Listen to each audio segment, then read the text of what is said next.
Buenas noches, a nosotros nos correspondió el tema de la psicología social psicológica. Mi grupo está conformado por Angie Díaz, Wendy Sarmiento, quienes habla Camila. Nos correspondió la década de 1950 a 1960. Entonces, en 1950 se empieza a hablar de la lógica de la ciencia científica. El Popper planteó en 1934 la teoría del falsacionismo popperiano, pero hasta 1959 se hizo relevante o se conoció debido a que se publicó en un libro. Entonces Popper con esta teoría quería encontrar un criterio de demarcación que permitiera distinguir entre las hipótesis científicas y los enunciados metafísicos.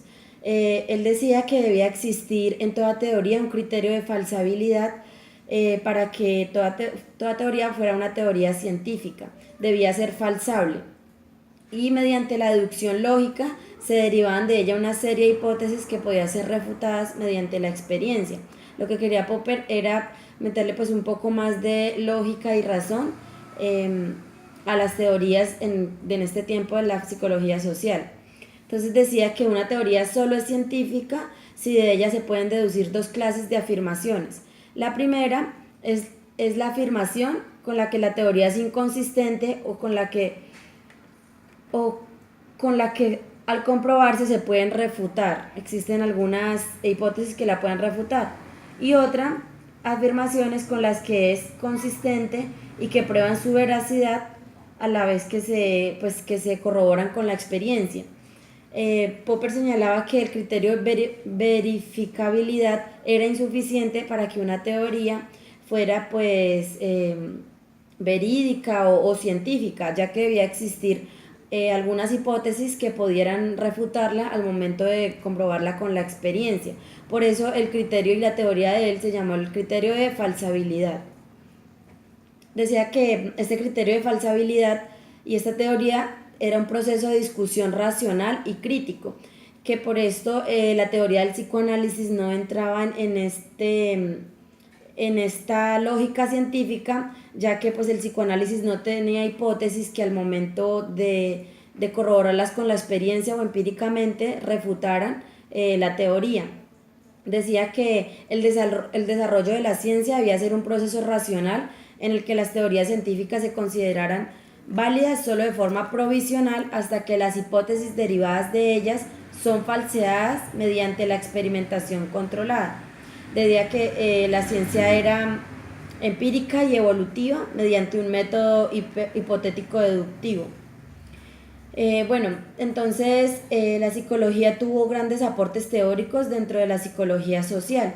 En 1950 los aportes teóricos o las corrientes con las cuales se guiaba la psicología social en la psicología fue el neoconductismo y la escuela de Gestalt. El neoconductismo en 1950 a 1960 tuvo una crisis, ya que los psicólogos del neoconductismo se fueron separando de los supuestos teóricos de esta corriente. Y la escuela de la Gestalt a finales de los años de 1960 empezó a tener un distanciamiento de los psicólogos, ya que apareció la psicología del procesamiento de la información. La influencia que tuvo la escuela de la Gestalt en la psicología social principalmente fue por Kurt Lewin, quien aportó el enfoque teórico de la psicología social psicológica, y sus aportaciones se basaban en tres grandes líneas de investigación a la psicología social, y estas eran la percepción social, la influencia social y la consistencia cognitiva. La percepción social se guió bajo el supuesto de que las leyes que los psicólogos de la Gestalt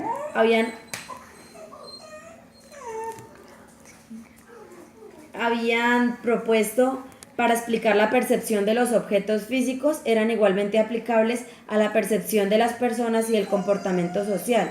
El principal autor de esta percepción social fue Fritz Heider, quien contribuía que para él el objetivo era analizar la forma en que las personas percibían las relaciones interpersonales, y sostenía que la persona tiende a percibir su medio de forma organizada como un todo estructurado y coherente. Para Heider, el El ser humano se encuentra motivado por la necesidad de ordenar y dar sentido al mundo físico y social en el que se encuentra. De ahí la tendencia del ser humano a buscar las causas propias de las acciones y del comportamiento de los demás, llamado esta la teoría de la atribución, queriendo decir Heidegger que para nosotros nuestra percepción del mundo o percepción del comportamiento social, nosotros tratábamos de buscarle causas a todo lo que sucedía a nuestro alrededor y al comportamiento de las personas. Entonces nosotros los seres humanos le atribuíamos algunos factores internos que podían ser las capacidades, la personalidad, las actitudes, y algunos factores externos como la situación, el azar, el contexto en el que se está desarrollando pues la situación.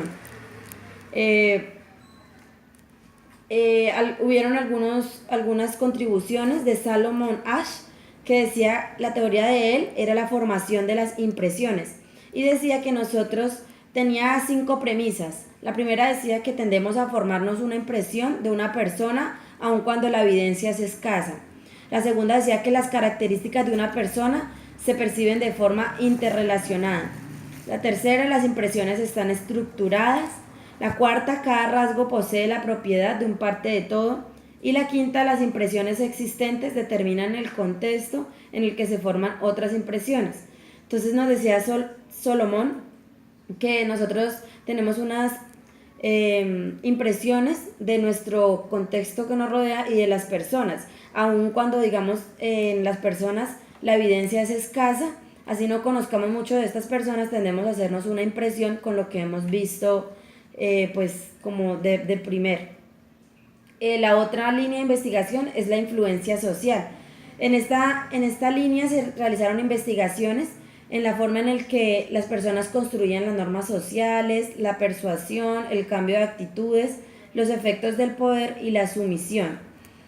Sheriff en 1936 aportó a esta influencia social, llegando a la conclusión de que el contacto con otras personas da lugar a la aparición de marcos de referencias comunes, siendo esta la base psicológica de las normas sociales.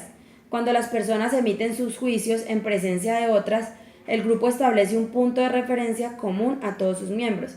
Pues la influencia social, según Sheriff, nos decía que algunas actitudes, comportamientos y pensamientos que tenemos los seres humanos son influidas por otros seres humanos con los que compartimos. Bueno, Solomon Asch también contribuyó a esta influencia social proponiendo una reformulación de los procesos de imitación y sugestión, y planteaba que la influencia social se daba de 2 maneras, la influencia informativa y la influencia normativa. La influencia informativa decía que era el deseo de formular juicios acertados sobre la realidad. Los sujetos críticos confían en los juicios de la mayoría como una fuente de evidencia objetiva acerca de la realidad.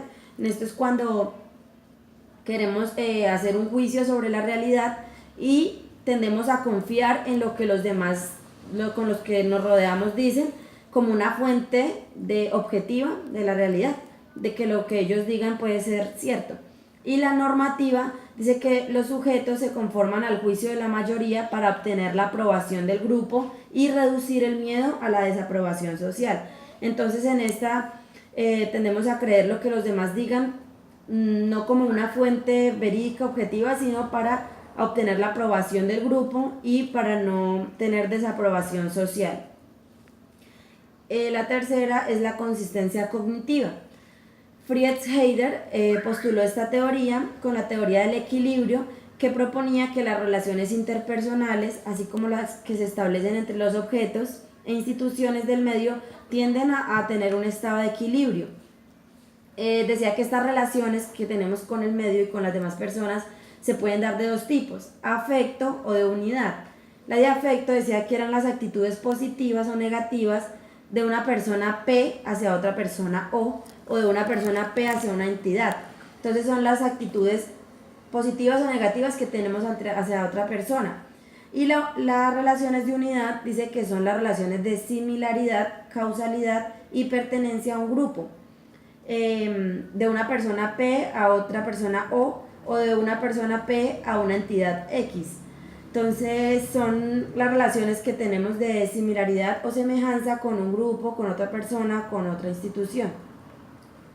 y